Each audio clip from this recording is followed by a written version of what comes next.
여러분 안녕하십니까. 미래교육 내비게이션 정한입니다. 오늘 성장과 행복 있는 삶, 자연에서 찾아라 라는 대주제로 강의를 한지 어느덧 5개월여가 지나가고 있습니다.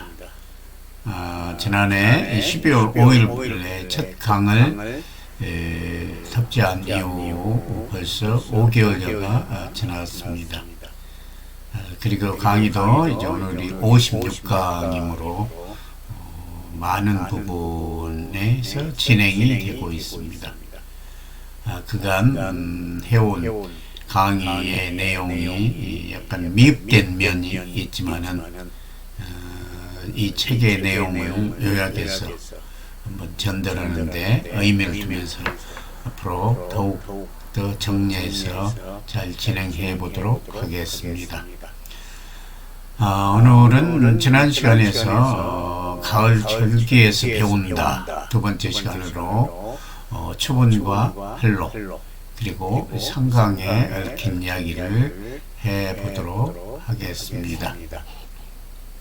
먼저 추분입니다. 추분은 9월 23일 무렵으로 낮과 밤의 길이가 같은 날로 이날을 기점으로 낮 시간은 줄고 밤은 길어지기 시작합니다. 이날을 중심으로 비로소 가을이 왔음을 실감하게 됩니다. 봄의 기운이 음의 기운이 강해지면서 쌀쌀한 기운이 들고 양의 기운이 점점 약해져 물이 마르기 시작하고 땅속에서 겨울잠이 자는 벌레들은 이때부터 흙으로 입구를 막기 시작하며 동면을 준비하는 때이기도 합니다. 추분 무렵 넘박 곡식들은 거저들이고 목화도 따고 고추도 따고 잡다한 가을 거지를 하는 시기입니다. 풍사하게 수확하는 이 무렵 추분이 지나면 우레소리 멈추고 벌레가 숨는다라는 속담이 있는데 요란한 진동소리도 없어지고 벌레들도 월동하는 곳으로 들어간다는 의미로 다야로 겨울을 준비하기 시작하는 때이기도 합니다.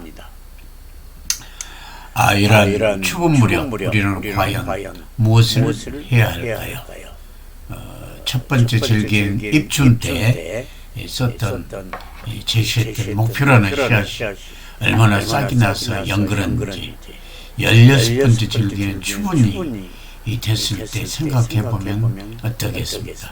앉아 눈 감고 자신의 지나간 시간의 삶을 살펴보세요. 열매가 얼마나 맺어진가, 그 중에서 잘 익은 것은 얼마나 되는지를 생각해 보세요. 우리가 가고자 하는 행복과 가치 있는 인생이라는 잘 익은 열매는 순식간에 만들어질 수가 없습니다. 꽃이 피었다고 다 열매가 되고 그 열매들이 잘 익는 것이 아니며 반드시 일정 기간 숙성이 필요합니다. 그 익어가는 시간이 되새김과 성차지하는 숙성의 시간이며 우리가 성장하고 성숙하기 위해서는 반드시 이 숙성 이 기간이 필요한 것입니다. 지난 봄 그리고 여름, 가을을 열심히 산 여러분 자신에게 감사할 줄 알아야 합니다. 자기 삶을 다른 사람의 삶과 비교하거나 차별하지 말아야 할 것입니다. 그리고 타고난 자기 모습으로 자기만의 빛깔로 책임있게 살아가야 할 것입니다. 이러한 가운데 행복하고 가치 있는 삶은 가까이 올 것입니다.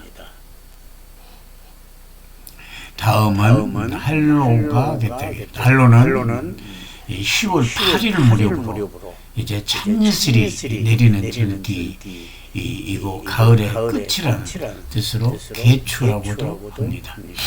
농촌에서는 곡식을 수확하고 본격적으로 단풍이 드는 시기입니다. 한로는 음력 9월 9일에 중양절과 비슷한 시기에 드는 때가 많으므로 중양절 풍속에 국화주를 마시거나 국화전을 부쳐 먹기도 합니다. 이때 서민들은 미꾸라지로 만든 추어탕을 즐겨 먹었다고도 합니다. 감과 대추가 익어가고 들국화가 피기 시작합니다. 또한 서리가 내리기 시작하며 산에 단풍이 들기 시작합니다. 이때 속담으로 한로가 지나면 제비는 강남으로 가고 기러기는 북에서 온다는 속담이 있습니다. 아마도 추워지기 시작한다는 뜻이 되겠습니다. 이렇게 한로가 되면 찬 기운이 강해지면서 약간의 햇볕이 아직 덜 익은 열매들에게 마지막 성장의 자양분이 되어줍니다. 또한 이와 같은 찬서리와 찬 이슬이 음기로 뜨거운 열기인 양기를 만나 점점 안으로 수렴과 응축의 과정을 거쳐 단단하게 된다고들 말하고 있습니다. 이슬과 서리는 여름 동안 넓게 흩어졌던 생명의 뜨거운 기운을 식혀 안으로 모으고 쌓는 역할을 합니다. 이슬과 서리로 인해 가을은 여름까지 밖으로 열렸던 마음을 안으로 향하게 한다고 말하기도 합니다. 가을 인생을 절기로 비유한다면 가을 절기는 중장년이라고 말할 수 있을 것입니다. 공자께서도 논어에서 40대를 부록 50대를 지천명이라고 했습니다. 나이 40이 되면 판단에 헷갈림이 없고 50에는 하늘의 뜻을 알았다는 의미입니다. 이처럼 인생의 가을에 해당하는 중장년 시절에 성숙한 인격과 올바른 가치관을 가진 훌륭한 사람으로 성장해 있을 때일 것입니다. 그런데 과연 우리는 어떤 모습을 보이고 있을까요? 나이를 먹는다는 것은 그저 늙어가는 것이 아니라 훌륭한 인격체로 성장해 가는 것이라 보여야 할 것입니다. 특히 청장년 시절에도 내 활동이 활발하다고 하는데 인생의 정리기인 가을에 자기 삶을 돌아보면서 삶의 지혜와 통찰을 발휘해야 할 것입니다. 한로라는 절기는 우리에게 우리 삶은 순식간에 지나쳐버리고 기다려주지 않으므로 남은 삶을 최선을 다해 불태워 나만의 결과를 창출해야 한다는 의미를 알게 해준 절기라고 말할 수가 있겠습니다. 이제 마지막 가을철 절기 마지막으로 상강이 되겠습니다. 상강은 10월 24일 무렵으로 말 그대로 서리가 내리는 시기라는 뜻의 절기입니다. 한로와 입동 사이에 든 상강에는 쾌청한 날씨가 이어지며 밤 기온이 매우 낮아지므로 수증기가 지표에서 옮겨 서리가 내립니다. 계절이 크게 바뀌는 대전환의 절기로 여름철 초록잎들은 다양한 색으로 단풍이 들고 열매들도 완전히 익어 땅에 떨어집니다. 곤충들을 비롯한 겨울잠을 자는 동물들은 땅속으로 들어가거나 은둔치를 마련하고 새들도 활동이 줄어듭니다. 서리가 자리 내리고 아침 기온이 영하로 떨어지기 시작합니다. 두루미와 황새 같은 겨울철 새들이 오고 야선의 단풍도 절정을 이루는 늦가을이 됩니다. 이 상강 무렵에는 이제 대부분의 추수가 마쳐지고 농사일은 끝나가는 시기입니다. 봄에 시작했던 농사일도 가을 이제는 상강 무렵에는 가을거지가 마무리 되는 때로서 우리 속담에는 가을에는 부지깽이도 덤빈다는 말이 있습니다. 이 말은 가을철에는 바빠서 아무 쓸모없는 뜻까지 일손으로 사용할 수 있다, 이런 속담이 있고, 가을판에는 대부인 마님이 남학신 짝 들고 나선다는 속담도 있는데, 이 역시 추수기엔 귀하신 대부인까지 나서서 일을 해야 할 정도로 대단히 바쁜 계절이다라는 것을 반증해준 속담들이 또 있습니다. 이제 마지막으로 상강이 우리에게 주는 절기의 의미가 무엇인가를 살펴보도록 하겠습니다. 이 상강은 대전환기의 절기라고 볼 수 있습니다. 그 대전환기의 징후는 바로 서리와 단풍, 것입니다. 서리는 겨울에 사라지는 것들을 위해 정리할 기회를 내려줄 자연의 선물이며 입동 전 겨울을 준비하라는 메시지가 될 수 있습니다. 가을이 되면 사람들은 누구나 아름다움과 쓸쓸함이라는 상반된 감정을 경험합니다. 울긋불긋 화려한 단풍 속에서 벅찬 환희를 느끼면서도 다른 한편으로는 한순간 나뭇잎으로 떨어져 쓰러지는 험함을 느낍니다.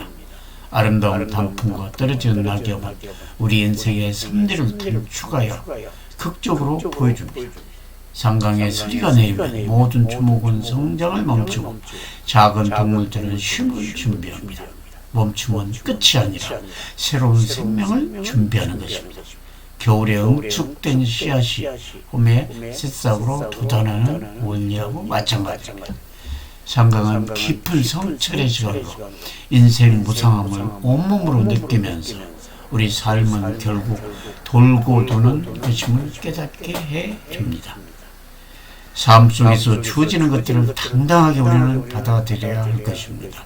상강 때 잘 익은 열매를 새나 다른 생명들에게 일부를 나눠주듯이 상강에 해당되는 노년의 삶은 자신의 모든 것을 잇과 다른 생명들에게 아낌없이 베풀고 나눠줘야 한다는 것을 깨닫고 실천하는 이것이야말로 이 상강이라는 계절에서 배울 수 있는 지혜라고 생각이 들어갑니다.